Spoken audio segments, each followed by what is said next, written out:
یہاں کچھ چور پکڑے گئے تھے محلے میں. وہ کیا کر رہے تھے, یہ جو پلیٹیں لگی ہوتی ہیں نا کھمبے کے نیچے ارتھ کی, تاکہ بارش ہو تو کھمبے میں کرنٹ نہ آئے, وہ نالائق گدا گاڑی لے کر آئے اور اس کے پیچھے کھجور کے پتے ڈالے ہوئے انہوں نے. کھجور کے پتوں سے وہ پورا ایریا چھپ گیا.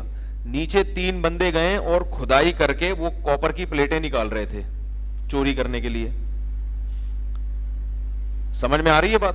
بڑے مزے سے, ہمیں پتہ ہی نہیں ہو کیا رہا ہے محلے میں. وہ کاپر کی پلیٹیں نکال کے گدا گاڑی میں بھر رہے.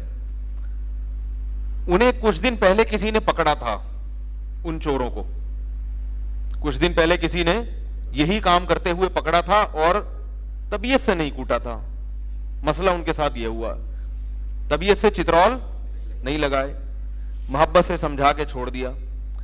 تو اسی بندے نے جب یہ گدا گاڑی دیکھی, اتفاق ہے کہ وہی اتفاق سے یہاں سے گزر رہا تھا, ہمیں تو وہم بھی نہیں کہ اس طرح سے بھی کوئی چوری کر سکتا ہے.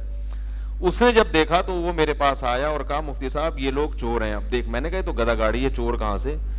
اس نے کہا دیکھنا نیچے ہو کیا رہا ہے. جب کھجور کے پتے ہٹائے ہیں تو نیچے 4 چور دریافت ہوئے, وہ پلیٹیں چوری کر رہے تھے.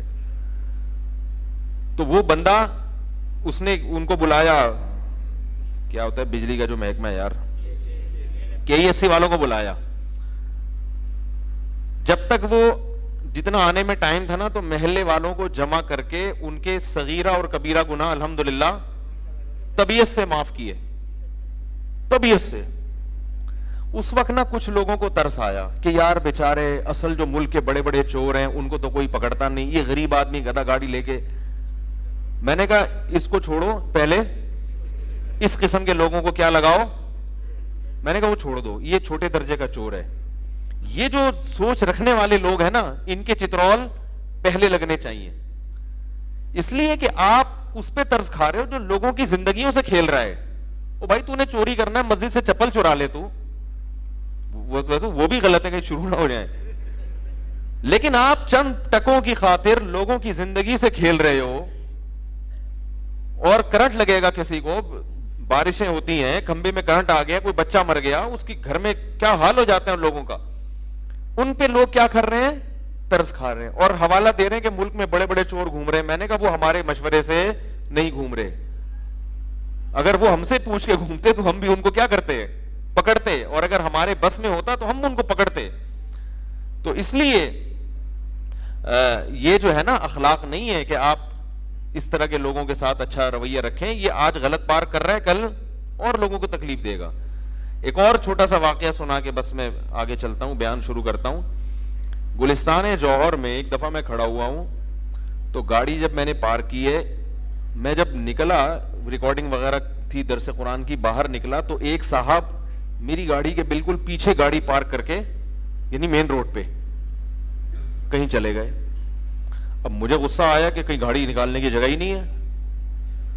تو میں نے دیکھا کہ ایک بوڑھا آدمی اپنی بیوی کے ساتھ, وہ بھی بیچاری بوڑھی خاتون, اس نے کہا میں آدھے گھنٹے سے اس شخص کو تلاش کر رہا ہوں دھوپ میں, پوری مارکیٹ چھان ماری ہے, یہ پتا نہیں کہاں گیا. آدھے گھنٹے سے, آپ سوچو کیا گزرتی ہے انسان کے بوڑھے آدمی کے اوپر. کہہ رہے میں نے اپنی گاڑی نکالنی ہے اور آدھے گھنٹے سے میں اس شخص کو تلاش کر رہا ہوں, یہ مجھے نہیں ملا. میں نے کہا آپ کے پاس کوئی چاقو ہو یا کوئی مسئلہ ہو تو آپ کیا کریں, ٹائر میں مار دیں. میں نے کہا میں مفتی ہوں, فتویٰ دے رہا ہوں, آپ کے لیے کیا یہ جائز ہے. لیکن مسئلہ یہ تھا کہ وہ اگر کرتا ہے تو پھر تو اور ہی نکلنے کی جگہ ختم ہو جاتی. تو ایسے لوگوں کے ساتھ یہی ہونا چاہیے. وہ بس کھڑی کر کے چلے گئے کہ پتہ نہیں یار جب آئے گا تو دیکھیں گے. تو یہ نبی صلی اللہ علیہ وسلم نے فرمایا کہ راستے سے تکلیف دہ چیز نظر آئے تو کیا کرو, اس کو ہٹاؤ. اور ہم کیا کر رہے ہیں, راستے میں تکلیف دہ چیز کھڑی کر رہے ہیں. تو یہ بہت اہتمام اس کا ضروری ہے. اور رسول اللہ صلی اللہ علیہ وسلم نے یہ بھی فرمایا کہ مسلمان وہ ہے جس کی زبان اور ہاتھ سے دوسرے مسلمان محفوظ رہیں. اس حدیث کا بھی ایک غلط مطلب ہے اور ایک صحیح مطلب. اس کا غلط مطلب یہ ہے کہ لوگ یہ سمجھتے ہیں کہ ہم کوئی ایسا عمل نہ کریں جس سے دوسرے کو تکلیف ہو. بات آ رہی ہے سمجھ میں؟ یعنی ہم نیت نہ کریں, خود سے ہو جائے تو بھائی وہ تو خود سے ہو گیا نا, ہم نے تو ارادہ یہی کیا تھا کہ تکلیف, یعنی ہم نے باقاعدہ تکلیف دینے کا ارادہ نہیں کیا, یہ غلطی سے ہو گیا ہے, ہمارا ارادہ نہیں تھا. حکیم الامہ حضرت مولانا اشرف علی تھانوی رحمہ اللہ تعالی نے فرمایا کہ اس حدیث کا یہ مطلب نہیں ہے, حدیث کا مطلب یہ ہے کہ ایک اردو کی گاڑی, اردو ہے ذرا اصطلاحی لفظ ہے, پھر میں اس کی آسان زبان میں سمجھاؤں گا. فرمایا عدم قصد ایذا یہ کافی نہیں ہے, قصد عدم ایذا ضروری ہے. یعنی آپ کا عمل ایسا ہو جس سے دوسروں کو تکلیف ہو. جب آپ سے پوچھا تو آپ کہہ رہے ہیں بھائی میری یہ نیت نہیں تھی, میری یہ نیت نہیں تھی, یعنی میرے نہ چاہتے ہوئے ہو گیا ہے. فرمایا اتنا کافی نہیں ہے, بلکہ یہ ضروری ہے کہ ہر عمل میں آپ یہ نیت کریں باقاعدہ کہ اس عمل سے دوسرے کو تکلیف نہ ہو. یعنی سرے سے کوئی نیت ہی نہیں ہے پھر تکلیف ہو جائے تو یہ بھی گناہ ہے. نیت ہو, بار بار 24 گھنٹے کام کرنے سے پہلے سوچے کہ یار میں یہ کر رہا ہوں, اس سے کہیں یہ تو نہیں ہو جائے گا.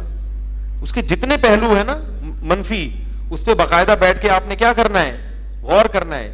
آپ کے نہ چاہتے ہوئے اگر کسی کو تکلیف ہو گئی تو بھی آپ گنہگار ہو گئے, کیونکہ آپ نے تکلیف نہ پہنچانا یہ باقاعدہ چاہنا ہے.